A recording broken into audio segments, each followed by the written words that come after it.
Hello and welcome to Cartoon Calamity. We are your Calamities. I am Connor and this is Lily. Hi. So today we're talking about Hey Arnold. Hey Arnold ran from 1996 till 2004 on Nickelodeon. I think the show ran for 5 seasons. It was created by Craig Bartlett, who was a director on the Ren and Stimpy show and was also an animator on Pee-wee's Playhouse. Did like those little animated segments in the middle of Pee-wee's. Yeah. Oh, okay. Like, none of our Irish viewers are going to know what Pee-wee's Playhouse is, but Pee-wee Herman is a fairly famous figure in the U.S. So, and also he masturbates in cinemas. God fucking damn it. So the show basically revolves around Arnold, the titular character, who's this 9-year-old kid who is actually, funnily enough, voiced by 5 different actors, one for each season. What? Really? Yeah, it's crazy. But the one that we're going to be kind of enjoying the vocal talent of is Torin Caudle. Oh, that's a fucking name. Holy Torin Caudle. Yes, and you're going to love this because Torin was the voice of King Bob. Oh, no way! Unreal! Yeah. Damn right, King Bob, right? the only valid monarch from Recess. God bless King Bob. I look up to him every day. The only monarch that won't judge you if your kid's the wrong shade. And that's rather fitting because Arnold is the strangest shaped character in this show. In a show that already has a lot of very strange shaped characters. Yeah, he's football head. Football head, yeah. Like it's one of the things that a lot of people remember about it, that Helga, who we'll get into in a bit, keeps calling him football head in a rather affectionate but also not very tsundere way. Yeah, tsundere is the most succinct way of describing Helga's character. Absolutely, yeah. Helga, in fact, Arnold's stalker / bully / I guess that's pretty much it, isn't it? Just stalker and bully. It's not a love interest. You can't in any good conscience call her a love interest.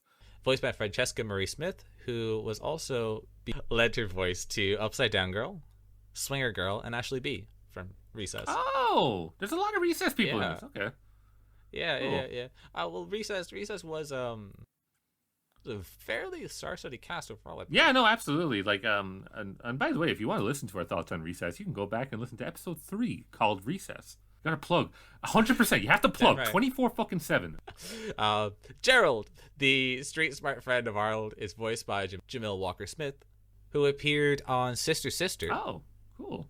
And an episode of Bones and Cold Case, I believe. So you kind of think he kind of mainly his only voice work is as Gerald. Yeah, bit actor. Like the world needs bit actors. Not everyone's going to be a main event name. 100%, and he's important for a couple of those roles. We have Grandpa Phil, who is Arnold's grandfather, voiced by Dan Castellaneta. And if royalty. If I need to explain Dan Castellaneta to anyone, then I don't know what media you've been consuming. He, of course, was the guy from the 1998 Godzilla film. Yeah, and that's his only credit. And I think he's done nothing else of note, really. Yeah, he was also this is a really unknown character, Homer Simpson from. Oh, okay. Yeah. No, not many people would know that. Yeah, it's the yellow person animation. Yeah, absolutely. Of course, Dan Castellaneta voices maybe one of the most iconic cartoon characters of all time. Jokes aside, Dan Castellaneta is amazing. He is most of a large amount of the cast of The Simpsons. He voiced the Devil Robot in Futurama. Grandma Gertrude, Arnold's grandmother, is voiced by Tress MacNeille. Yes. The voice of Dot Warner from The Animaniacs, as well as Charlotte Pickles, Angelica's mom from Rugrats, and also Mom from Futurama. Roping it back in. Yeah. Like, she's one of those actresses that, like, her IMDb page is as long as, like, my fucking arm. So a little confession. I don't remember actually watching that much Hey Arnold as a kid. Really? Yeah. I remember very sporadic episodes, and I wouldn't even go so far as say I remember full episodes as much as I remember, like, snapshots. Like, I definitely remember Football Head. I remember, like moments of Helga like shouting at Arnold. I remember there's like one episode where I think Helga has like an effigy to Arnold in her like closet, but I think it was because of the fact that I was more of like a Cartoon Network kid, So maybe something like, it wasn't something I watched as religiously as, say, like, the Transformers animated series, Powerpuff Girls, or like Recess, or Hi Hi Puffy Amiyumi. For anyone out there that knows Hi Hi Puffy Amiyumi, I believe we are the only two people who remember it. I hope there is someone out there that remembers Hi Hi Puffy Amiyumi. And if you are out there and you remember that show, please send us an email at cartooncalamitypodcast@gmail.com, because I want to know who you are, and I want to know. I adore it. I like, most people know Amiyumi for the Teen Titans opening song. Yeah, like that's it. Like, they don't realize they had their own cartoon. Yeah, but, and I believe they have like a couple albums, right?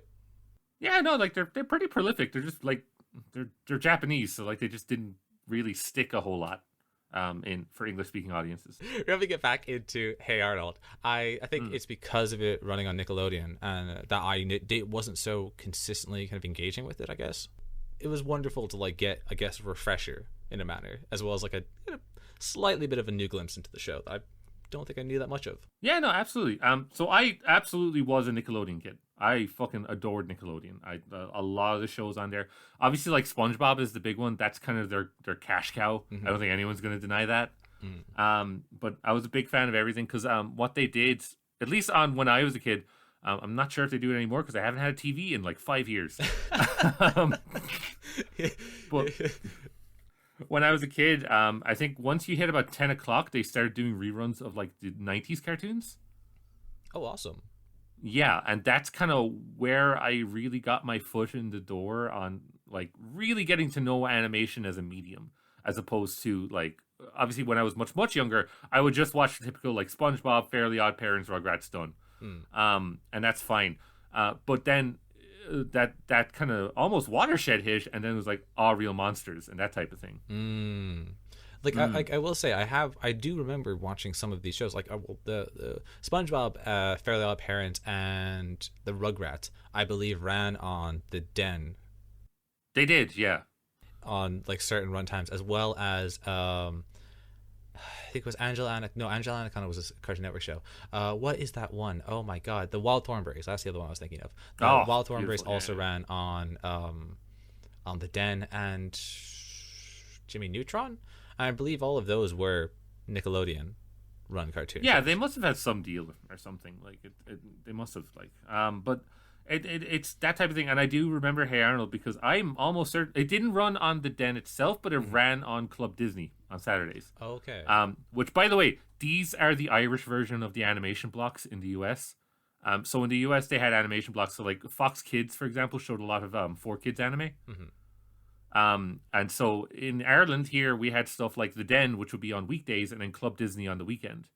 The Den, for whatever reason, like Connor mentioned, seemed to focus a lot on Nickelodeon shows, and then obviously Club Disney had a lot more Disney shows. So like that's the example where we first heard about Pepper Ann. For example. Yeah, it would be where I was introduced to Pepper Ann. Yeah. So that's kind of where we saw a lot of the cartoons that our brothers from over the pond would have seen. Our comrades in freedom. But obviously, Irish television, I won't get into it, but the funding isn't done in a particularly efficient way. So children's media here is quite limited. Roping a little bit back into the show at hand. So what I found that kind of hit me a lot was the intro.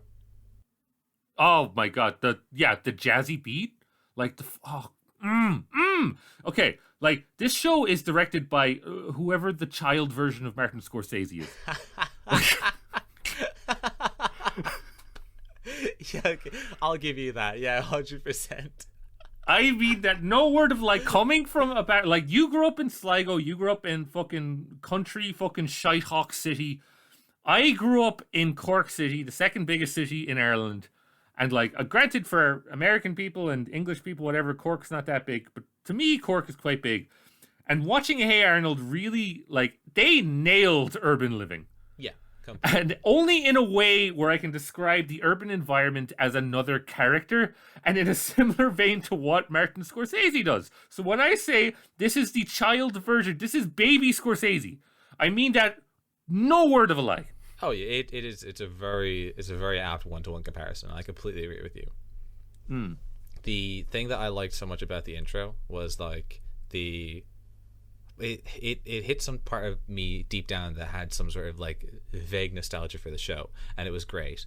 The show has this like wonderful, as you mentioned, jazzy kind of brass number that like I think is has this sequence that's an homage to like West Side Story or like the Warriors, you know? Oh, like it's totally West Side Story because it has that kind of jazzy musical beat, and they're all in a line. It's the boys versus the girls, and they're like, and like in the background you can almost hear like finger clicks and stuff, and they're coming up. 100%.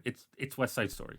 Or the Warriors, because they do this like Hey Arnold thing over and over again, and it struck me with that, like, you know, the Hey Warriors come out to play, exactly. And I have to give 100% a complete shout out to Jim Lang for his work on all of the music in the show. Wow, that was one dude.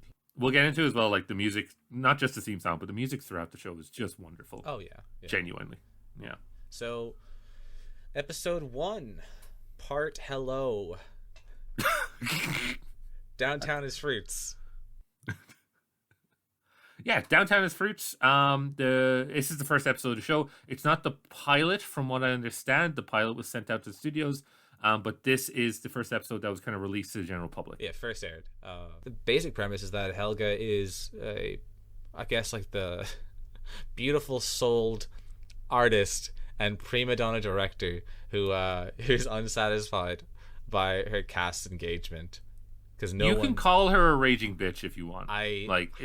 You see, I'm too in tune with the arts and incapable of fuck off insulting another artist. Fuck! I bet you like watched The Shining and was just like, I know they suffered, but this is a great movie and it's for the art. Like, fuck off. Yeah, and I remember watching Birds, and I was just so happy that these actors were tortured. Because the art was really worth it, you know? Stop torturing your actors! Well, I'm just saying... What the fuck is wrong with film directors? Pressure makes diamonds. No, it doesn't! It makes trauma! Whipped cream rises to the top. God fucking damn it. Unfortunately, nobody is capable of embodying the spirit of the fruits and vegetables and meat that they are cast as. Just on the casting, I don't know who the casting director was for this play within a show, but they did give Arnold, who has the widest head, and I mean, this is shaped like an American football. This is an oval. His head is a fucking oval. This would have gotten you a B1 in Junior Cert Tech Graph if you drew his head. Actually, yeah, it would have. Yeah, absolutely. I was there. They just gave you a T-square and a set square and just told you to fuck off. Draw shape. Do shape. But they gave him the banana, which historically is quite a skinny fruit. Yeah. But why would you give him the banana when his friend Gerald is just a line? Yeah, I mean, his head is tall. It is. It just goes up. And he's dressed as a strawberry in this context. So it's just like, why wouldn't you give Arnold the strawberry and Gerald the banana? It works much better. But no, Helga is so far up her own Kubrick-esque hole that she doesn't realize her mistake. And, well, I think you're going to walk that back when we get to the ending of the episode, because by that point you'll realize that the casting was perfect. So cool. I love Deus Ex Machina. Fucking class. Unreal. So Arnold and Gerald, a banana and a strawberry respectively, have second thoughts about actually even showing up, because they don't want to be like humiliated in front of the neighborhood. Yeah, it's a primary school performance where all the parents have to come in and pretend that their kids are talented when they're fucking not. Yeah. They have to fill them with disillusionment so that eventually they'll have the confidence to fail upon themselves, right? Yeah, absolutely. And no one told us that, which is why we have a podcast now. So there was something fascinating about the scene where they're dressed in their fruit suits and they get on to like the bus. And it's I guess it's like a culture shock moment, I guess I had, because as you mentioned earlier, I'm like a little baby town boy, right? Tall buildings scare me, and like the concept of unthatched roofs gives me anxiety. So But the kind of this kind of moment of them going on the bus and then like contemplating skipping like the stop. That's the whole idea they have of just like saying fuck it and just going into downtown was so bizarre to me, because I'm pretty sure like the duo are like 9 or 10, I think. They're 9 and they're on not only public transport alone, which like in some places that might be fine, but in general it's kind of weird.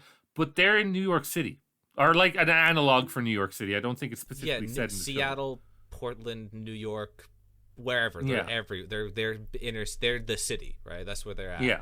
And that kind of like big city bus thing, this is what kind of added to the shock for me of like them being so young. I remember being 9 years old and being afraid to like walk down the alleyway on my like cul-de-sac because I was that's like, adorable. I was told that like I'd be stolen, right? Like that level of like I couldn't even fathom like taking public transport the wrong way, like, and just going, right? Well, that was a pretty normal thing back home. Like, because obviously I'm like 10 or 12 years old. I get on a bus and I'm fucking stupid as shit, so I get off on the wrong stop. But I would just figure it out. Like, from a young age, you learn kind of how to read the signs of the road and stuff, and just how to get around, even in a big city. But that being said, if I was in the countryside, like where you grew up, I just wouldn't be able to do anything. Like, where is everything? You just get a feeling, you pick a direction, you just walk through it. I can't do that. It's not really trespassing. What kind of fucking Viking shit? Why, you look up at the sky for the cardinal directions? Like, you fuck just off. follow the North Star. You'll find your way home. Fuck off! No, you go to the blue McDonald's.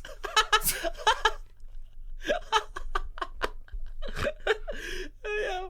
So the gang, the duo decide to ditch. Helga being like we then get a slam cut of Helga, who's a true thespian. I don't know why I write down shit of like T's and THs for me to say, because I'll consistently fuck them up when I have to say them out loud, where I'll be like through thespian, that kind of shit. I'll always spoonerism them. I don't know why I do this to myself. Is that not just the Irish accent? Because we say like 33. It could be. I don't know. But at the same time, my fucking accent is some sort of like homunculus. Yeah, you have a fuck. Yeah, I don't know what fucking Atlantic Ocean accent you have. Fuck, I don't know. I was probably born in a test tube, fucking flying across fucking city limits. I don't fucking know. Yeah. God damn it. Just in that smash cut as well, she's going through all the different characters, and 2 of the characters are dressed as a steak and a ham, respectively. And they are described as lusty and powerful meat. And I just thought that was something to mention. It was just something intrinsic to their character dynamics, and it was great. Like, that was actually like, I'll be real. I enjoyed that sequence too much, even though it was like a parody of it, because she's like laying into them about how they don't know the lines, but she also wants like them to like express the soul of their character or something, and I just thought that was like so funny. It's like, what is my character motives as a fork? Like, that kind of concept to me is just so fucking funny. I love it. It's something that like a drama teacher for like 9-year-olds would say, though. Oh yeah, it's something that like a 25-year-old actor going into auditions would say. What is the actual like the what is my character motive? What's my character's like wants? That kind of thing. There's fucking snappier word for this. Where the fuck? Good thing I didn't fucking actually stay as a director, my guy. So the boys end up downtown, stranded and mistaken for criminals. Had a drop off. Yeah, there was a dead drop that went on. Somebody tosses a duffel bag full of hard cash at them, and we're talking at least like 50 grand in here. Racks and racks and racks. Like, this is a lot of shit right now. They have a lot of money. And they just toss it. Yeah. It's also revealed that Gerald, who's dressed as a strawberry, is freewheeling it. So they need clothes. He is completely naked under the strawberry. So they after being like abandoned or lost in fucking downtown big city, they just wrongly assume that the place is just fucking friendly as shit, because like they're given a load of money, which is like so ludicrous. I would go on that adventure if like if a sketchy guy gave me a duffel bag full of money. Yeah, I'll keep it. I know that's the plot to No Country for Old Men, and I know it didn't end well for Llewellyn. But It's like you would be the, oh my god, what the fuck is the Cork criminal with the cocaine? Oh, the young Young offenders. offenders. You'd be the Yeah, you'd be the grown up young offenders, but instead of a bag of coke, it'd just be a bag of money, and you're in you some can random see city. the street where I grew up on in the film The Young Offenders. No way. Yeah, genuinely. That's awesome. Yeah, it's also very stereotypical. Yeah, I'll not gonna dox you. We'll wait until a little bit after. Like, tell me what scene is that, and I'll give it a look. That's kind of funny. It's where when I think it's when they steal a bike and they bring it to a bike shop. That's the start of the street where I live. Oh, no way. Yeah, I'm gonna look back. yeah. Up Yeah. the If you shit go list, up the 10-minute walk going up that way, you'll get to my house. Oh wait, well, way to get doxxed. God damn it! God fuck it! I gotcha. I don't live there anymore. We're fine. My family lives there. Don't worry about it. They'll be fine. It's just it's my mom and some renters. I don't give a fuck, alright? So, Helga laments her love hate for Arnold. I think it's love. It's very stereotypically tsundere. Like, Yeah. It tsundere is the most succinct way of describing it, where she just pulls out like this locket and lovingly dotes over her love hatred of Arnold, and it sets up the recurring gag that kind of continues throughout the entirety of their dynamic, right? Which is okay. yeah, absolutely. And it's then also culminated by other element of the recurring part of Helga's kind of relationship with Arnold, which is Brainy, the heavy breathing nerdy character that is fawning over Helga the entire time, who I personally hate as a punchline and a joke, but I have to at least give some amount of cordial hatred, considering that the voice behind Brandy is none other than Craig Bartlett, the creator of Yeah, the show. the creator and director of the show. I quite like Brainy. I think you just hate asthmatic people. I find asthmatic people endearing as they struggle their hardest to breathe, and do simple tasks like people can do, like jogging or running or tackling stairs. And I don't have any hatred for them. I just don't like how smarmy he is. Like, not smarmy, how slimy he feels, as like someone breathing over my shoulder. Like, I think maybe I have some sort of issue with being like leered over, I guess. Or if someone was over my shoulder watching me do something, I think maybe that irritates me on some sort of like primal level. So I guess that's why I hate him. I don't think you're unusual in thinking that somebody breathing and kind of sniffling over your shoulder is kind of strange. Oh, so I'm not alone on this. So it's completely understandable. Thank you. Fucking thank God. Yeah, like yeah, you're up in my personal space. Yeah, you're 100%. Get the fuck out of my face. I just quite like Rainy, that's all. Maybe I like the misery. And ultimately Helga just punches him out, because I guess that's my favorite part of the moment. But like, so after Connor's favorite characters knocked out, it hard cuts to Arnold and Gerald, who have now used their money to dress like vaguely queer art teachers. Yeah. And actually, just a little bit before that as well, there's this beautiful like cityscape moment that is shot, which completely, this is me completely reinforcing everything you said about the way the show tackles the idea of like the city being a whole character.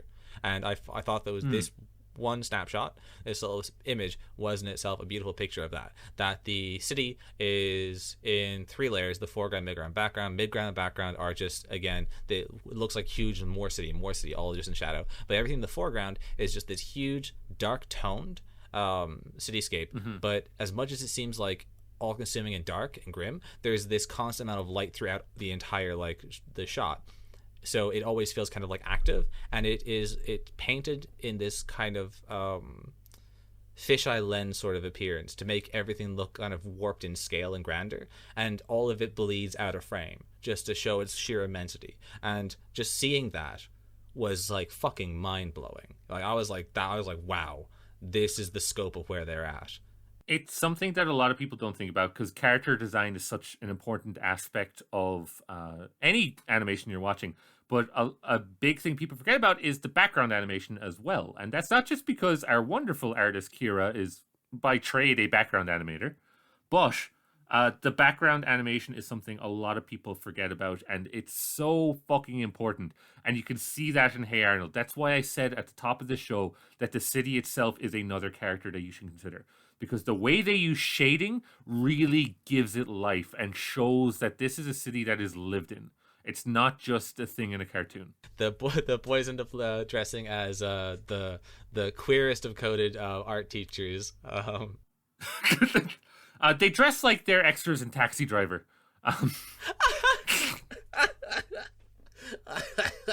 I feel like Robert De Niro is going to come out and punch Arnold. I don't know why. Maybe just because of the way he dresses. But that's the vibe I'm getting. He's the taxi driver that takes them back to the school at the end. They end up in a bar where they start pool sharking and sharing all their wealth among all the patrons. They inevitably get kind of outed, though, by the fact that Arnold still kept his fruit shoes. They're still bananas. They look like unripe bananas on his feet. And the guy who threw the duffel bag of money at them is just like, oh yeah, because like, by the way, we didn't mention this, but when the duffel bag was thrown at Arnold and Gerald's, they walked away, and then two very buff, criminal-looking guys came in dressed as a banana and a strawberry. Oh yeah. To be fair, I guess leaving that as something that's implied might be a little bit confusing. Yeah.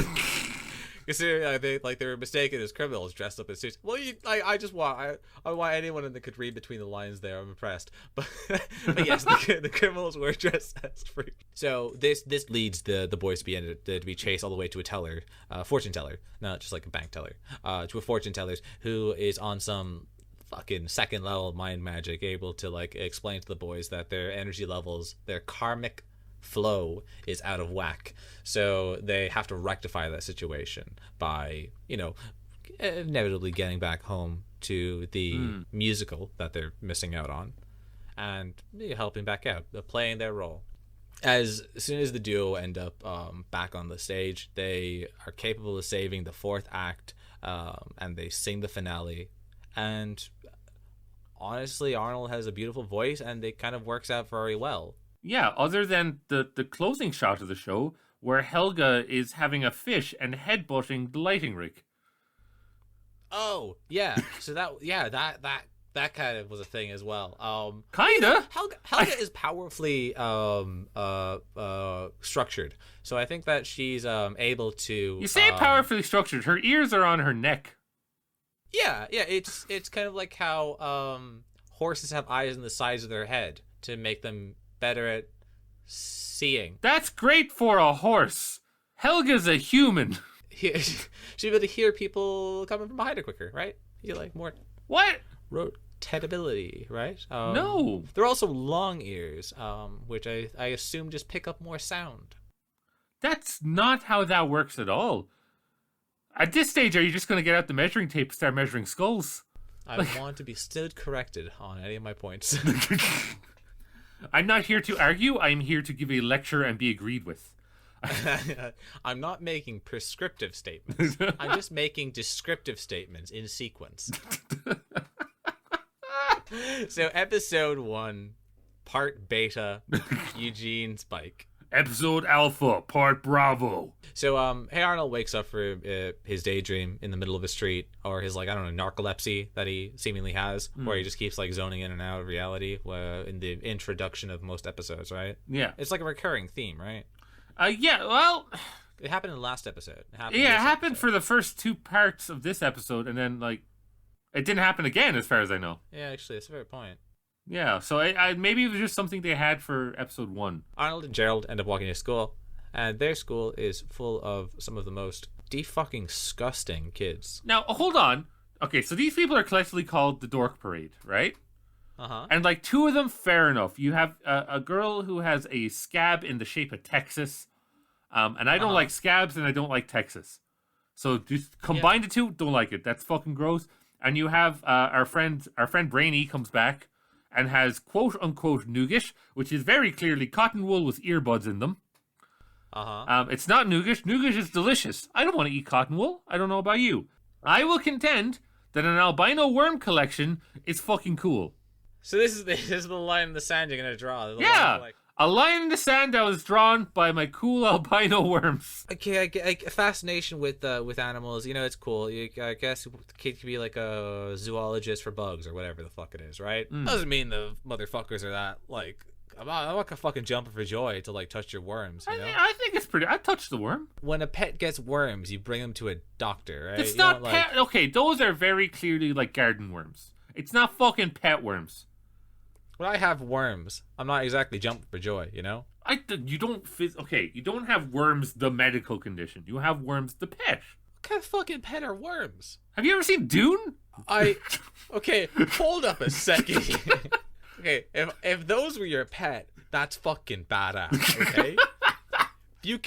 if you can make fucking, what is it, salt or is it dust? What's the fucking, like, shit that they make? They produce fucking dust or fucking soot or where the fucking shit is that they produce that's like fucking the psionic fucking steroids, right? You said fucking like 7 times. Huh? You said fucking like 7 times. Yeah, it's what I use to make my words come out better, okay? I'm passionate about this. If you had one of those worms as a pet, okay, that's badass, all right? There's no chance you're one of these disgusting children, all right? That's how it starts. You have to start somewhere. Well, you work your way up. Yeah, it's like a promotion. You start with the little garden worms, eventually you get the dune worms. Fucking Pokemon. Yeah, it is. What the fuck you give that shit a super candy? Fuck, you got a dune worm. What the fuck do you mean? I don't just like fucking feed my dog some fucking hot sauce and all of a sudden it's an Arcanine. What the fuck is this shit? Have you tried? No. Well, the scientific method, baby. For anyone at home, we don't condone the abuse of animals. I do. All right, let's take it as that. Eugene, the runt dork of the litter, is celebrating Flag Day. What the fuck is Flag Day? I think it's a Jew thing. Connor! Is that offensive? I think it's a Jewish holiday. No, it's a Jewish holiday. Saying it's a Jewish holiday is fine. It's a Jew thing. What if I was like, if someone was fucking celebrating Lent, I say it's a Christian thing. Yeah, but the connotations, you know? What? Hey, all right, don't you dare use my name like that, okay? The connotations. God, fucking right. I'm just all I'm saying, all right, is that it's a apologies. It's a Jewish holiday, I assume. Okay, cool. Because my research did not bleed into looking up what Flag Day was. Oh, fun. But as of right now, let me just look through my memory. Yeah, we're just gonna Bing it. My memory. Flag Day, Jeeves. Flag Day is the adoption of the flag of the United States on June 1777. Oh, so it's an imperialist holiday. The resolution of the second. What? Americans have some fucking stupid holidays, though. That makes sense. Do you give yourself gifts on Flag Day? I thought this was some fucking Passover shit. No. To be fair, this is a country that celebrates like the genocide of the natives as like its biggest holiday. Yeah, that's fucked. It is, yeah. No, Americans are fucked. Like, you know. One thing that I noticed when I was in America for a small amount of time a couple of years ago was that Americans seem to like constantly like they're sorry, a better way of phrasing this is that there seems to be like this fascination or like I guess pride in flying your like flag out the window. Yeah. A lot of like houses had like the fucking Star-Spangled Banner in front of their house. It is, and they have all these rules with it as well. Like, if you leave your flag out in the rain, that's a big faux pas, for example. What? Yeah, genuinely. The only places I've seen flying like the Irish flag, are in like traveling communities, houses in their sites, at a house where I'd buy drugs at, and I don't know, like at a nationalist gaff. There's also like government buildings and supermax, to be fair. Well, okay. Like I mean, like all the national buildings aside, like I'm not gonna like go up to the UN and be like, why the fuck are you flying a European flag? That's so strange. No, I mean like actual people houses. Like I wasn't at the fucking White House in America going like, oh, that's fucking fierce odd that they have the flag flying out here. Like what? I don't know, it might be a bit strange, Jesus, this is fairly representative of the nation or something here. What? Okay, so excluding government buildings, we have drug dealers' house, traveling communities, Yeah. and Supermax. Yeah. All of which are like, I don't know, weird in their own levels. Yeah, like they're kind of liminal spaces, I'd say. So yeah, okay. I walk back the fact that it's a Jewish holiday thing. I was wrong. It's like it's a national thing, right? It's a weird nationalist bullshit that Americans do. It's fine. But on this day, he gets a brand new bike, which is the kind of catalyst of all the events that'll follow, where his bike gets yeeted into the street by domino effect. Mm-hmm. It once it's yeeted, it also just gets completely crushed by a big SUV like type fucking car. It's done. It's crumpled. You cannot use this at all. Rightfully, Eugene's quite annoyed. But Arnold takes it upon himself to try and fix it. And this is the first time we get an interior of Arnold's room, which is beautiful. Oh yeah, his room looks really, really nice. Yeah, it has it has a full fucking New York skylight. It has a really cool wall design where usually the one of the walls is slanted in the shape of the roof, but it's inverted in his room. It's it goes up that way. It's really fucking cool. And I would steal Arnold's room. Oh yeah. His room is an absolute dream to have. It's gorgeous looking. It's fantastic. Apart from us gushing over interior design, but that space is so well crafted. Wow, amazing. So Arnold, taking this bike, pays homage to Frankenstein and recreates the Red Riding bike to give to Eugene, and they go through this whole Red Riding bike. Is that a reference? No, it's a bike that you ride on. It's red. Okay. After this homage to Frankenstein, Eugene's delivered the bike, but unfortunately Arnold ends up not attaching the brakes. It's implied that it's not Arnold. It's actually Abner the pig, who's a pig that just roams the streets outside of Arnold's house. Yeah, but he's your local pig, Yeah. I mean, I have that kind of shit. I'm in the countryside. Yeah, we had one as well. Babe. His name was Sergeant O'Donnell. Are you fucking serious? Yeah, he was a Garda. Arnold, on reflection, is basically just like a jinx to Eugene's life. Yeah, Eugene is seemingly the most unlucky person in the world, because obviously after his crash, because the brake lines were cut, so he just ate shit. I'm not saying he deserved it, but he kind of did. He ends up in hospital. Where's this coming from? Fuck Eugene's you. a lovely kid. Fuck Eugene. What do you mean he's a lovely kid? Go fuck himself. He's so fine. No, fuck that dude. All he's ever done was be subject to Arnold being some sort of fucking hex upon his life. Yeah, but maybe he deserved the hex. Did you ever think about that? For what, celebrating Flag Day? Yeah. True. I'll back you up on that one. Maybe New York is built on a Native American burial ground, huh? Did you ever think about that? And Eugene could see right into it. But Eugene is in his full body cast, and Arnold goes to meet him, does the usual kind of formalities, and then goes back out again, shuts the door, and his room, which was room 339, then becomes 336 after the 9 kind of goes off and flips around. So the doctors mistake it for 336, go in and give Eugene remove his tonsils. Yeah, tonsillectomy. And 2, remove his spleen. So I do think there's some black market organ dealing going on. Arnold, who I still believe is the culprit of this, these fucking wrongdoing acts. It's like if you fucking, it's like an energy vampire, right? Yeah. Arnold is sucking the fucking the energy out of Eugene.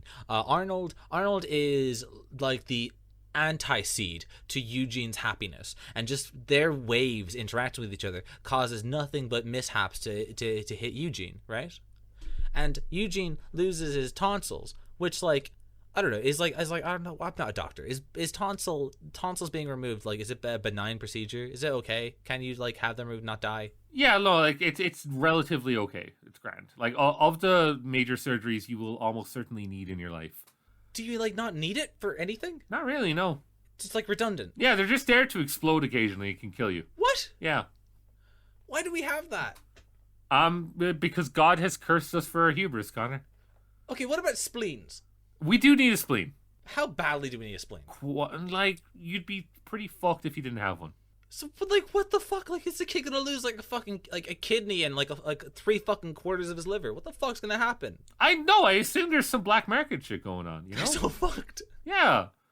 Maybe Arnold's involved. Oh no. I will say one thing. Eugene's family probably made bank suing the hospital. Oh yeah, 100%. That's how they could afford the fucking bike. Fucking harvesting poor Eugene's organs and just suing hospitals. If a hospital wrongs you, especially an American hospital, they've got money in reserve. All right, you go to them. You fucking sue them for everything they have. Fuck Big Pharma, that's right. Fuck Big Pharma. Damn right. Let's not act like doctors in America don't just sign off fucking insurance papers and... I don't trust doctors here. Never mind doctors in America. Like, doctors here are glorified necromancers. Doctors in America are basically bankers. Glorified necromancers, you fucking...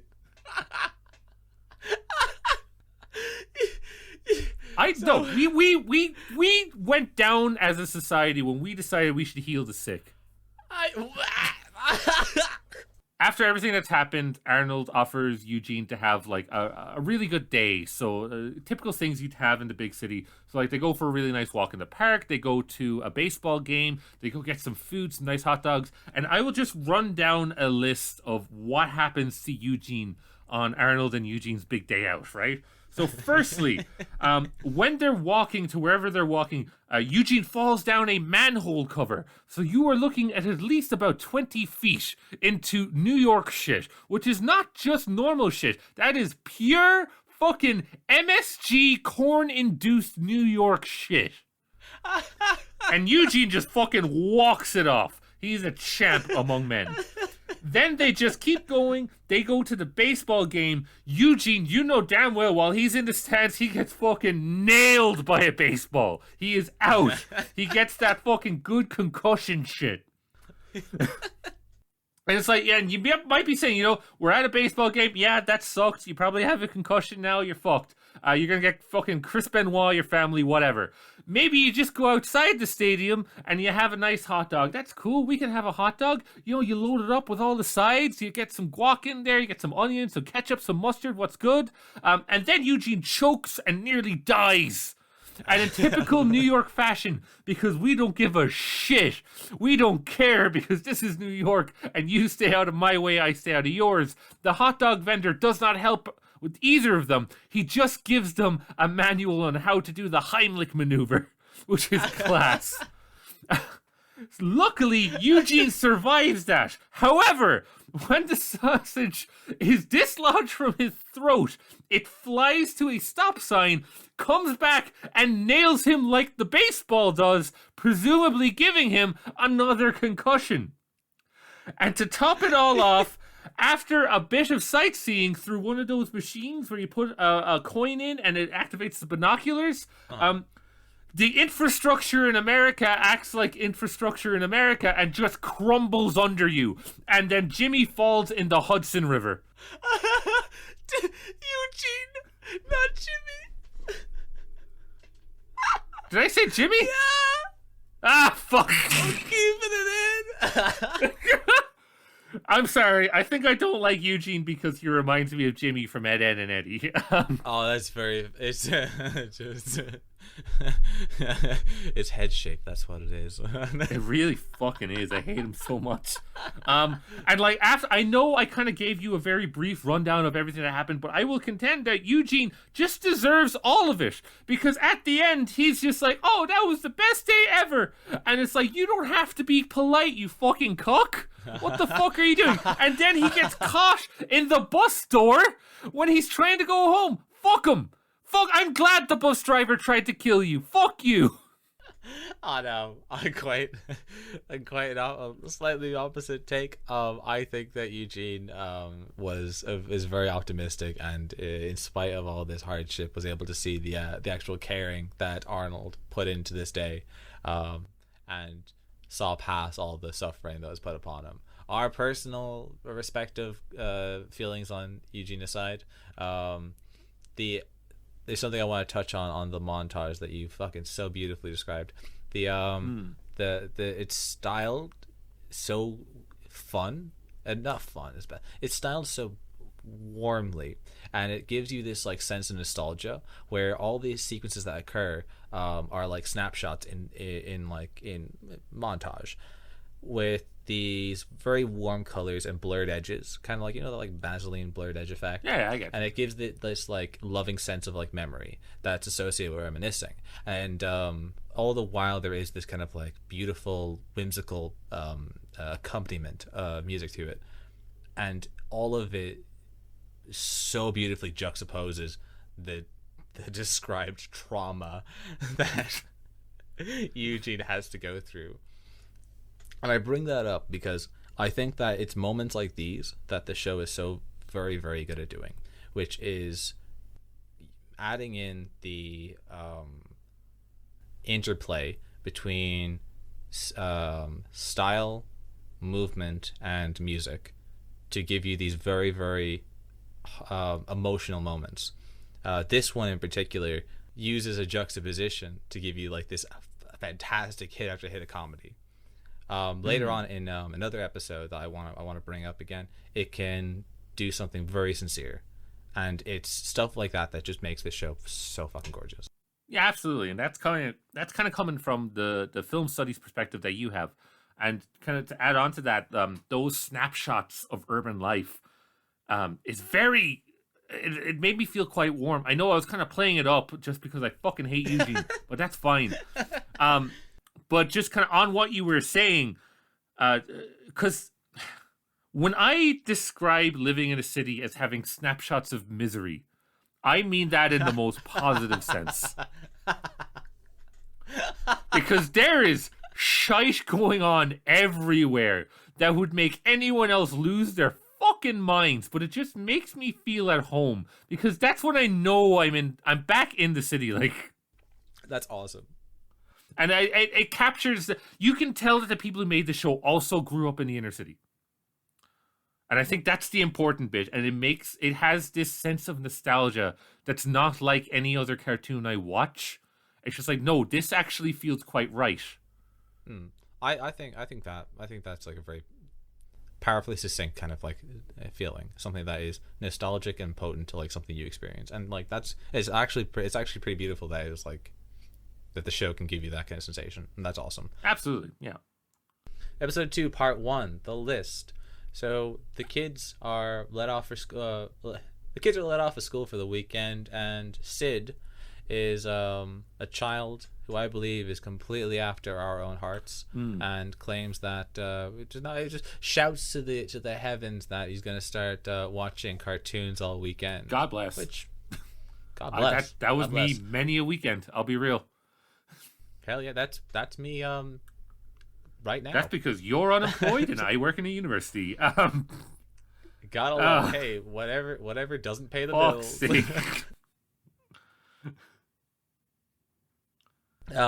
Arnold, in fact, comes out claiming that he is going to do everything on the list. Now, the list is this mythical sort of thing that has allegedly been passed down from generation to generation, from class to class, kid to kid, which denotes, which describes, which I guess biblicizes the perfect way to celebrate a Saturday as a child. And right? as a point, it's quite tame. Yeah, I mean, to be fair, yeah, like, of course. It's not going to be like the fucking find a dead body and walk down a train track kind of shit, right? Why not? Because actually, to be fair, why not? Like I've broken into a train station before, an unused train station, which was pretty awesome. Found some crazy shit there. Yeah, I might talk about that another time. Keep your in about 20 minutes, listeners. actually. I gotta save something. I gotta pretend that I have more stories than I do. So the list explains that you have to to explain how, I guess, tame the list is. What you have to do is you have to watch cartoons from 6 a.m. until dance craze, which I think is like, I don't know, mid morning, whatever. Like the stop of the show, the stop of the cartoon block is, right? Yeah. Eating cereal, sugar crisp, sugar square cereals, Like chocolate sugary cereal, whatever, you know. Yeah. Some shit like, for any of you Americans out there, some of that like fuck do you call it? Lucky Charms. Shit, oh fuck, Lucky Charms, dude. Yo, I want Lucky Charms. No, they suck. They actually suck. I remember when I was a kid that like that we had like, this would have been like maybe like 2000, 99 maybe. I remember being like really young kid. And I go around through like the big Tesco in Sligo, and they had like this Pokemon cereal that had like marshmallow Pokemon in it. Yeah, it had like a blue Squirtle marshmallow, and then red, you know, the starters and Pikachu, right? Yeah, I know.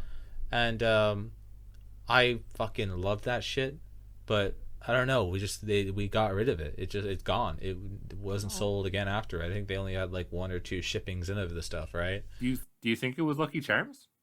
No, it was Pokemon. Oh. I'm certain this isn't like some sort of Mandela effect thing. There was like a Pokemon. I think if you look up like Pokemon, anyone out there that knows what I'm talking about, anyone that's like, I don't know, dinosaur boned like I am, all right? If you remember this stuff, please let me know, all right? Going on our analytics, no one listening to this is dinosaur boned like you are. Just you wait, we'll come. We'll be there. We'll show you. The boomers will rise. We will rise again. Yeah, I remember I used to eat a lot of golden nuggets, which tasted like gold. They sure as hell did, didn't they? That's what they told me. It's just like, oh yeah, they eat the golden nuggets. They taste like gold, and it was just sugar. It was just puffed sugar. That's it. And I wanted to eat gold, and I remember being quite upset about it. Because that's something I was gonna like say, that like wouldn't you just associate that any time on like a TV show or a cartoon where they're biting the gold, they're just like, tastes like golden nuggets, isn't it? That's what they knew. Because they usually bite test gold, right? Yeah, no, I was pissed off because they're just like, no, I want to eat gold. What the fuck is this bullshit? This is clearly just like sugar and shit. Now, it took 20 years to diagnose me with autism. So what did you think? Is that like how they diagnosed you as a kid?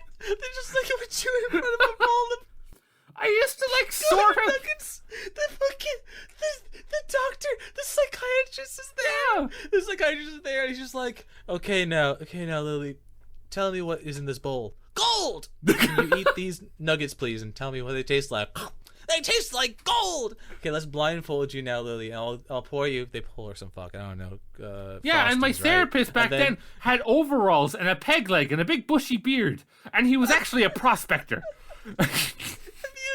He's just like self-diagnosed from a fever dream. I woke up in cold sweats and I knew it was autistic. Yeah. Oh shit. Back to the list. You also have to ride your bike down a steep hill. Yeah, that's grand. Play catch with everyone in the park, and sit through a film 3 times on a single ticket. Yeah, the only one that requires any real effort is the film, because you're looking at about 5 to 6 hours of commitment there. Everything else, very doable. Yeah. I mean, like, I think the only other one that like would take roughly a similar amount of time was probably the cartoon block one, because I assume like the 6 a.m. block would like run for what, like 4 hours, isn't it? 3 Yeah, hours? Something like that. Yeah, which is so fucking passive. Like it wouldn't even be that. The fates interwoven within this list, this mythical creature of a list, to fucking destroy any semblance of Arnold's ability to do this day. Starting off by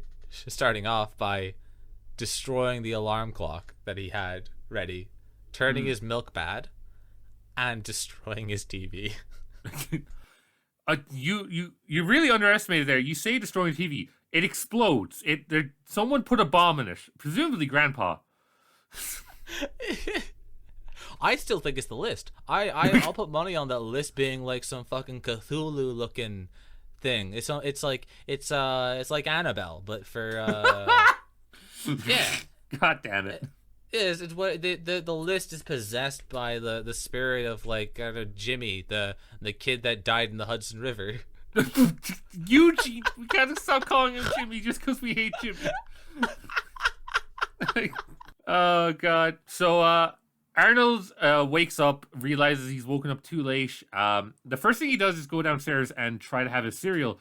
But for one thing, Grandpa has eaten all the nice cereal, and he's only left with Pure Brand, which, I shit you not, has a photo of a man taking just a monstrous shit on the cover.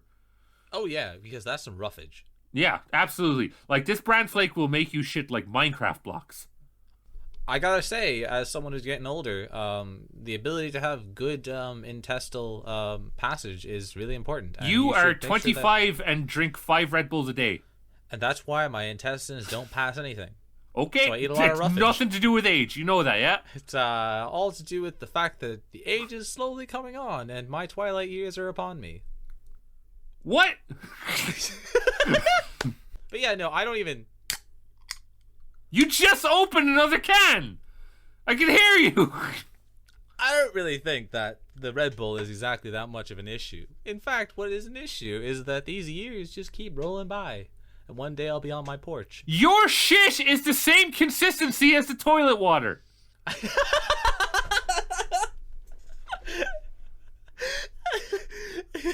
Arnold is fit to ride down Murder Hill. Don't fucking ignore me!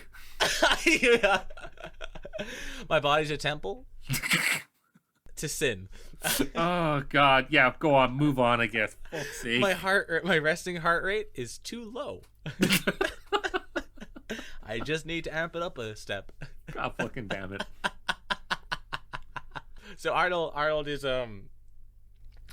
prepared to ride down this disgustingly steep hill. Like, this is some nightmare fuel shit. It's not that bad. What do you mean it's not that bad? It's the highest point in the entire city. Yeah, well, I'm from Cork, and like Patrick's Hill, I'm pretty sure looks steeper. All right, let's be fair now, okay? This is Ireland. Our highest point is like a hill in America. Yeah, but like it's still pretty steep. That's where the Red Bull races were. After Arnold cycles down Murder Hill, he ends up getting stopped purely by the construction that's being done upon like a patch of like cement or tar macadam or whatever it is. Yeah, tarmac and shit. Like the tarmac's not set yet, so his bike basically gets stuck. Which I assume he's just like leaving as a sacrifice, right? Yeah, at that point, just give up. How do you take that? I don't know how. It's gone. Poor dude lost it. Then, as he tries to go into the cinema, turns out he has a hole in his pocket, had no change left. So he sneaks behind the back alley to get into the projector room. This whole sequence is very like Mission Impossible. Yeah, the cinema is built like a bank. Yeah, and kind of scary, to be honest.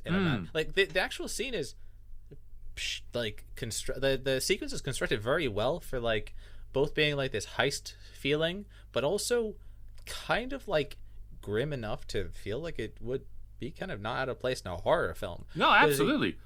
We mentioned it before, but the background art in this show is fucking incredible. Yeah, as he goes into the back alley into the like the basement entrance into the cinema, and the kind of the interior, the first area is like this kind of like endless series of halls that are all just this kind of very hostile, I guess. A little bit, yeah. Yeah, hostile would be a very similar kind of feel to it. Yeah.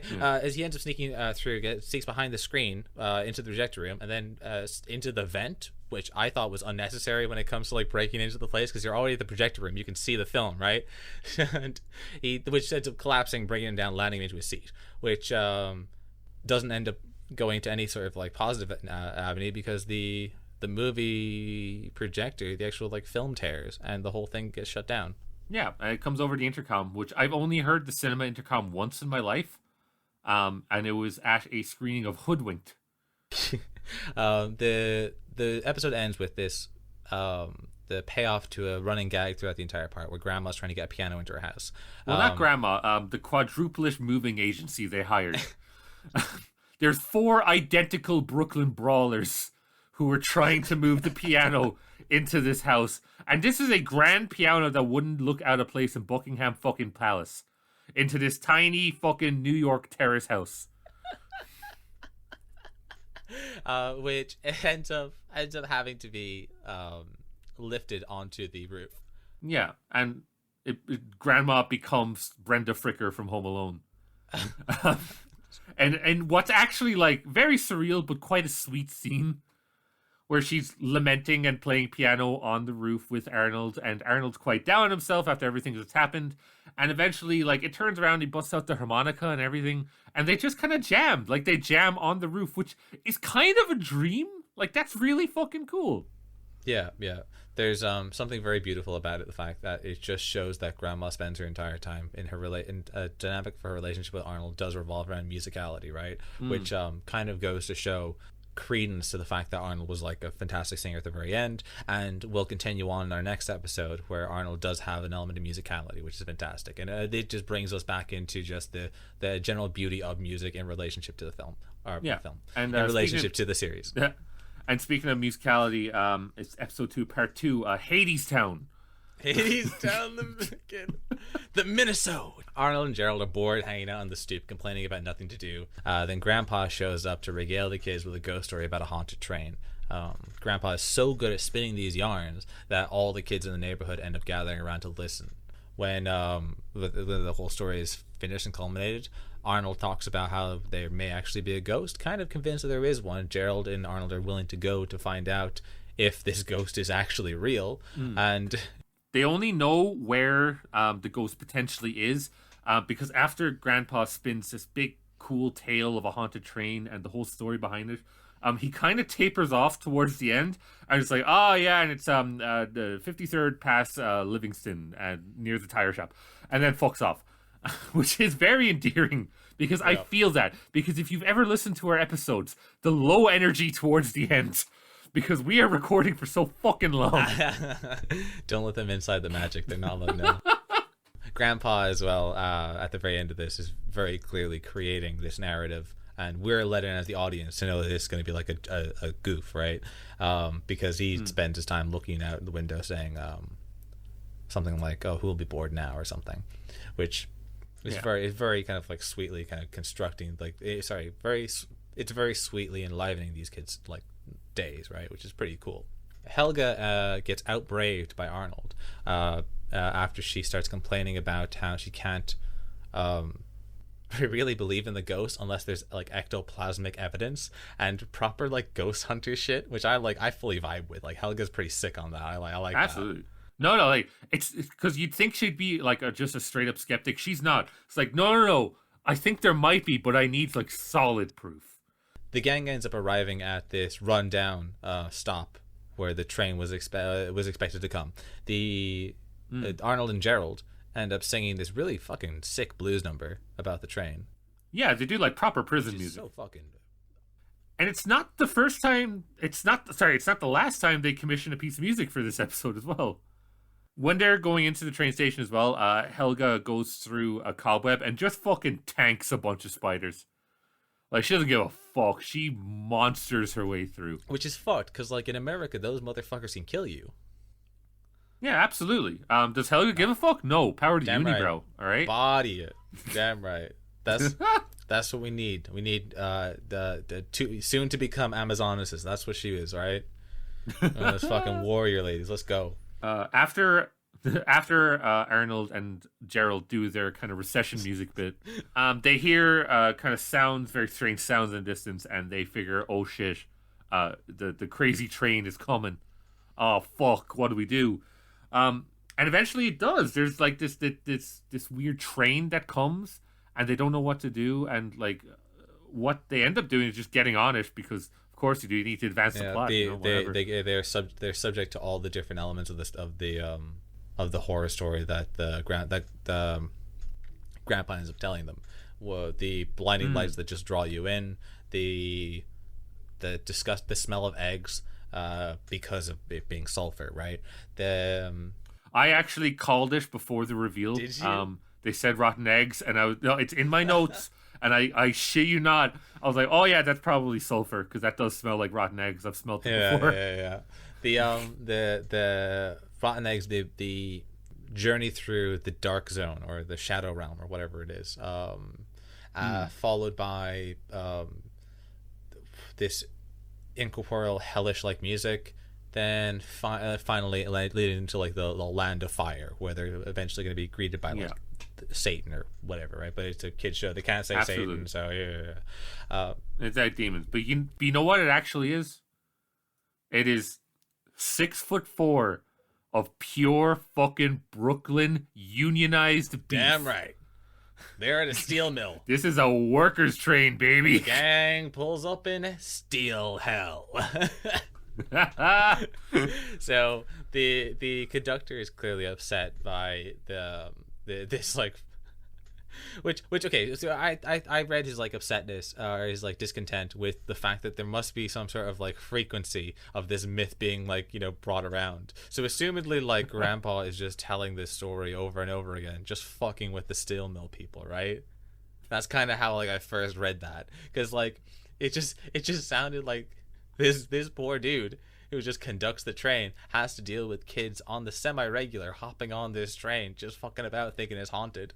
I feel like they would hold me tenderly. The steel mill dudes? And make sure I get home. Yeah.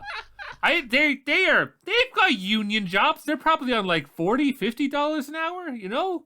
They're secure. And they're like, oh no, these scared children. And then they'd bring me up to their teat. And they'd make sure I get home okay. Let me suckle on unionization. And then... Just suckle on the milk of human kindness.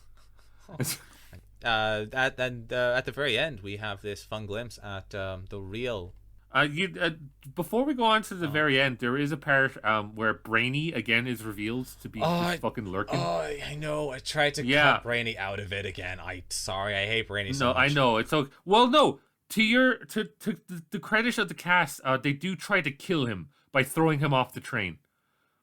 But because Brainy is presumably a Terminator, he just walks it off. Goddamn T-1000 looking ass motherfucker. If the T-1000 had asthma. So Brainy, all right, is still there, shows up by the train tracks, sees the real demon train, and the engineer, it's the conductor, sorry, the train conductor, ends up singing this fantastic folk number. Yeah, like something that wouldn't, like, I joked at the start, but something that wouldn't look out of place in Hadestown. Like, this really kind of, like, urban country fusion blues. But yeah, like, this song, and it goes back to what we were saying about the music in the show in general. They went hard on the music in this show. And to give it the feel it has, because, like, you have scores that can be very generic and just, like, applied to any old show. But you can tell a lot of love and care went into this one. Just being like, we know the vibe. Like, clearly the musicians and the storyboarders and the writers were all working quite closely on this one. And it shows. That the way this show encapsulates, like, musicality, emotion, and movement all together is absolutely perfect. And it's leading us into an episode that I found very touching, while also being very entertaining the entire way through, which is episode C, part 1, Operation Ruthless. Operation Ruthless, yeah. It opens with a cheese festival, which I'm already a fan of, because cheese is wonderful. We revealed that Swiss cheese holds love magic, allowing one to find their heart's true desires. Helga obviously sees Arnold through the holes in these cheese, who, cheeseless, finds this lady in a spotlight, and this lady is his soon-to-be heart-throbbed love interest. Arnold finds his love in this lady who is miraculously just in a spotlight. You know, I don't think there's any more like succinct way of showing someone that could be like a love interest, right? Yeah, like this is the equivalent of putting 5 different fucking spotlights on the one character in a secondary school play to show that they're important. Because it's baby's first lighting rig. 100%. So, Helga is clearly distraught by this, like, this competition, I guess, romantically. And ends up asking her best friend Phoebe what the hell, this lady, what Ruth has that she doesn't. And what I like about this is that the implications that has compiled like a list Phoebe has compiled this list of characteristics that Ruth has that Helga doesn't, which I like to assume indicates a recurring trend in their relationship where Phoebe is constantly taking notes of people with their like superiorities in relation to Helga, which is like fucking funny. Oh, absolutely. Phoebe throughout the episode shows herself to be the perfect secretary. Oh, yeah, completely. Every way imaginable. If we ever need a PA, we're not hiring Krog, we're hiring Phoebe. Yeah, get dunked on, Krog. Phoebe, Helga's best friend, is voiced by Andy McAfee, who voiced Sarah, this Triceratops, in the 4th through 15th Land Before Time movies. God fucking damn. As well as Ashley A. from Recess. I keep forgetting how many Land Before Time movies there are, and it's only because of Jenny Nicholson's video that like I watched the whole fucking thing, just being like, oh my god, these films are trashed here, but they somehow keep making money. They're amazing. No, they're not. When I watch Creatures Eat 3 stars, that's all I want. That's all I want in my life. Oh, fucking. So Arnold is clearly a nervous wreck over. Is clearly a nervous wreck over Ruth and can't keep his shit together. He keeps repeating "Hi Ruth" over and over again. Helga, however, is prime and ready to destroy Ruth on every opportunity. Absolutely. Helga also got fucking owned at the start of this because when Arnold is walking towards the angelic Ruth, Helga is looking through the Swiss cheese, just being like, "Oh, the love of my life is coming towards me," and Arnold just fucking blanks her completely. Fuck Helga. Helga is obsessive. Helga is a stalker. I'm not huge on Helga, but she's also kind of funny, so maybe she's redeemed. I don't know. So Helga in her attempts to like stop Arnold from having his meet cute, bodies him, tossing his cheese kebab. After Arnold losing this icebreaker, tries to do like a whole proper icebreaker where he will go into this hall of mirrors and just speak to Ruth and just say hi Ruth, right? Then the kid is clearly clearly fucked by the nerves here, and Gerald calls it like perfectly how it is, calling him a sick boy, which I just think is like so succinct. The kid, like Gerald's on the note on what he is. As Arnold then enters the hall of mirrors chasing after Ruth, right before which Helga follows, and we see Gerald and Phoebe having their first encounter with each other, which becomes a nice little through line throughout the episode. I would like to say I really love hall of mirror scenes. Really? I find them annoying. I yeah, that's fair. I love them because of the reflections, the kind of general associations and metaphors with those reflections, like self-reflection, the obscurity of the human form, what it means to be like who you are, the kind of ability to have these very visually stimulating scenes of like characters at multiple angles, crazy distortion of the human form, even to the extent I do actually like, as much as it's a trope, I like the trope of someone shooting the reflection, that trope. I get that. Where, yeah, and in regards to this episode, Arnold shoots the reflection by trying to strike up a conversation with Ruth, only to end up like failing and bumping into Helga, which I think is a nice play on that, I think on the Hall of Mirrors trope, having more than one of your character on screen is an affront to God. Oh, really? And I don't trust duplicates. Twins freak me out. Sig is out with bumper car number 4, warning the kids to stay away, causing Helga have a light bulb moment, or trying to orchestrate Ruth to sit into the car with no brakes, right? Which I feel like is a strangely too repetitive of a through line of like things that happen, right? Things lose the brakes too many times in this show. They like cutting the brake lines, it's a classic trope. Hi Arnold walks, so It's Always Sunny could run, frankly. She's hoping to actually run Ruth off the track, but ultimately she gets to karmic justice, causing herself and Phoebe to be hot dogged. Just speaking of tropes that we like, because you mentioned the mirror thing, it does do the wacky racist thing where they go up into the air and the two people who have been foiled, who are now about to crash to presumably their deaths, just kind of have to sit there and take it, and they don't have any emotional reaction. And I kind of adore that. Yeah, in the Dick Dastardly and Muttley moment, where they look at each other like, well, we have to deal with the consequences of our actions now. It's like, well, fuck, what are we going to do? Just take it now. Just fucking take it. And then they crash into a hot dog cart, like you said. Following this, we have the Tunnel of Love, where the kids are lined up on either side of this this fence, causing a mystery matchup where they end up going into this tunnel. Can I point out one thing that I adore, and it's another example of that they got the urban landscape so fucking right. There's a guy who's playing Cupid outside the Tunnel of Love, and it's clearly, we find out later he's a postman, first of all, in the next episode. But it's this middle-aged black guy who is just wearing jorts and flip-flops and has an arrow. And I need to, you need to understand, in an urban context, that is really on point. Because, at Christmas, you would get, Santa Claus with the thickest Cork accent. Because there's the guy that they could get. And you see that a lot in parades where it's someone is dressed as Elsa, but also, that's your one who works in the hairdressers. And it's that really fucking lovely moment where it's just yeah, no, I know who you are, but this is kind of sweet.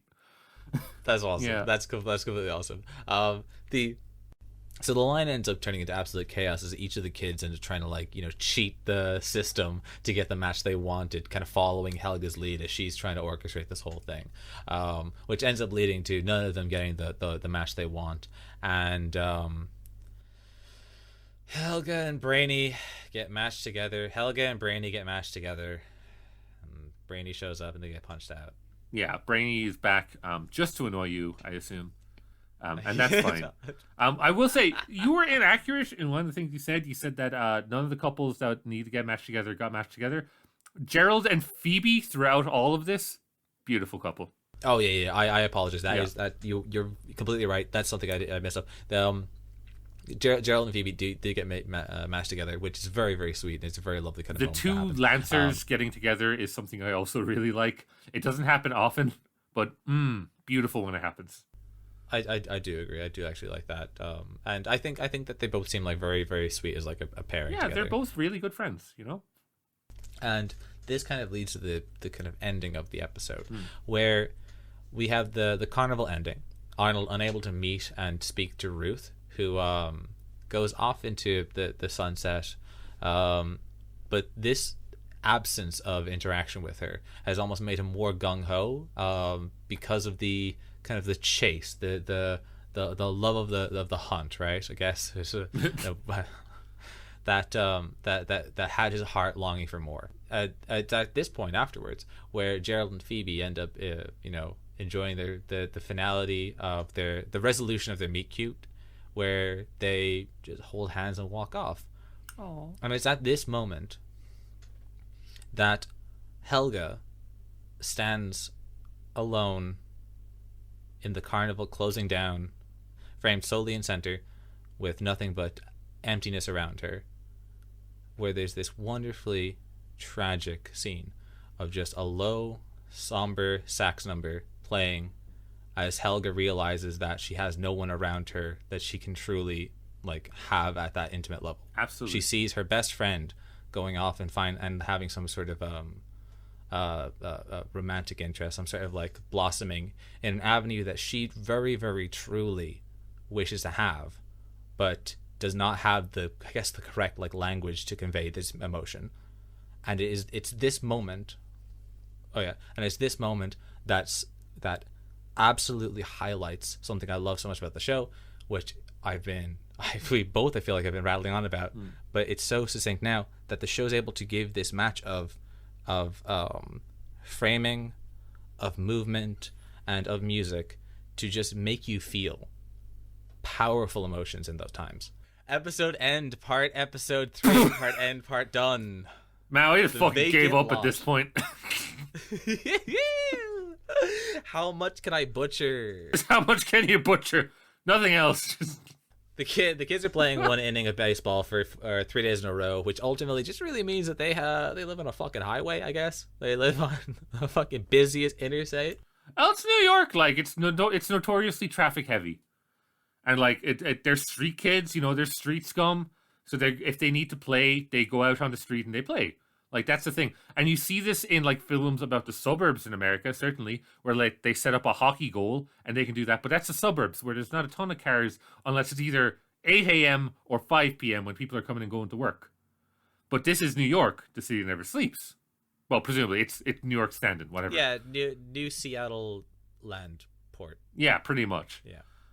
So there's constant cars, and it's like every time they try to make a play, someone shouts car, and they have to move to the side. And it's something that happened a lot to me as well, not to the same extent. Cork is not New York, Seattle, Washington shite, but it is something that happens quite a bit.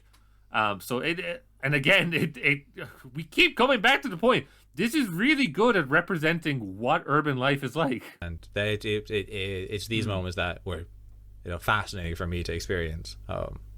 In these like little glimpses and highlights of what it is to live in a city, as they ultimately are like upset about the whole situation that they have with the inability to play baseball properly.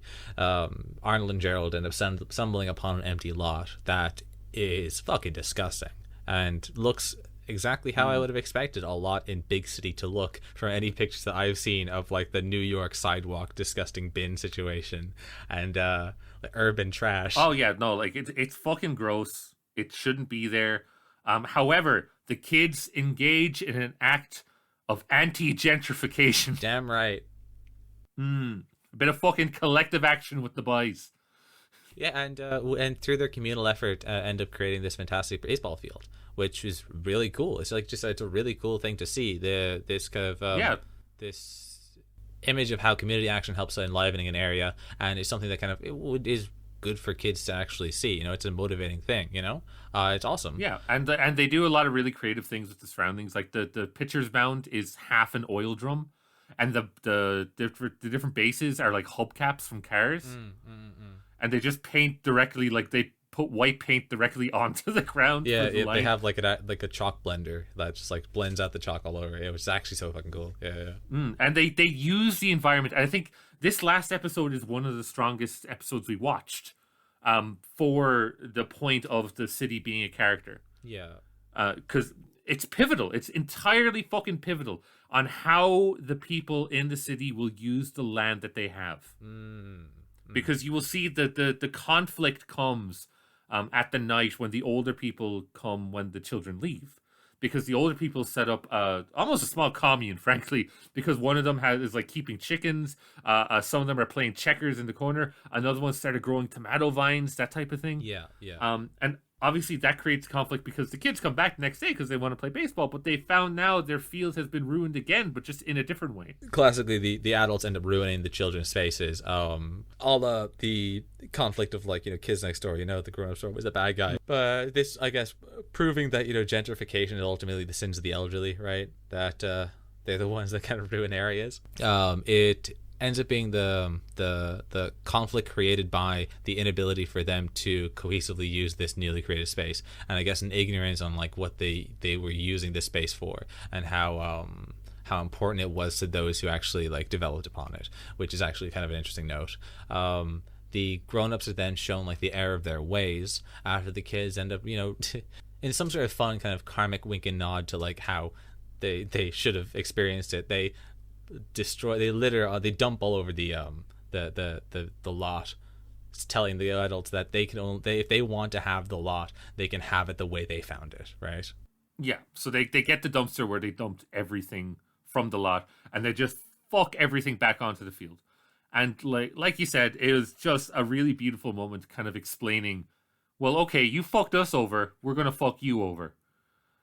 Because you just didn't listen to us. Yeah.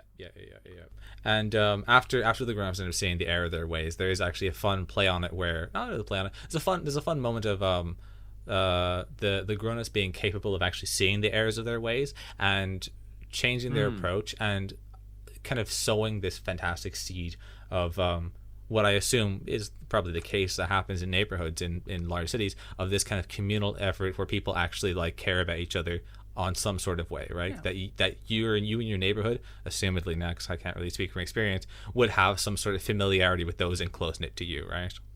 Yeah, absolutely. Like common green spaces, obviously in places like big cities in America, it's not that common.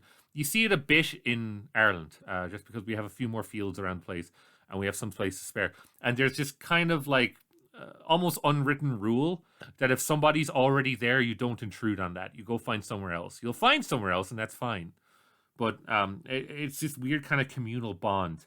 And I think it works on the small scale. And if we were just able to just scale it up a little bit, Israel Palestine, easy. Yeah. All we're really saying is that if you were to, in a sense, take back the means of production and distribute everything to the proletariat, that the world would be a better place. Someone should write this down. I think that's actually a good idea. Yeah. We have to, Comrade, we have to throw one or two like shit posts in there about politics. That's we're good. It's a hard one to get in with this. Shit posts. Yeah, I'm not serious. Yeah. Reclaim the fucking land. Yeah. Right? I'll hug a cop. I won't. But okay. I was trying to like bait one out of you there.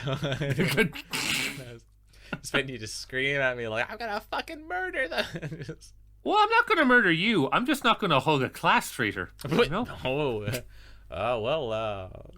Something about sleeping with the enemy, you know. Yeah, you can sleep with the cops so that we get their Patreon money. So, bullshittery aside, no, I won't even really touch on the whole baseball sequence because I'm not really that much of a baseball fanatic. But I thought it was generally kind of like a nice fluid moment. It felt really like sweet, right? It was like well crafted and felt like kind of loving. But it ends with everyone playing a baseball game together. It's quite sweet. There, that's the resolution of the conflict. Yeah, which is awesome. So yeah, that's those are the 3 episodes. I gotta say, I fucking love this show. Absolutely, it holds up. It really fucking holds up. Yeah, holy shit. This is one of the ones where we'll say go out of your way to watch it. This is in the realm of recess. Really shocked me though. I wasn't expecting it to be this good. I was expecting it to be like a kind of very dainty slice of life type show.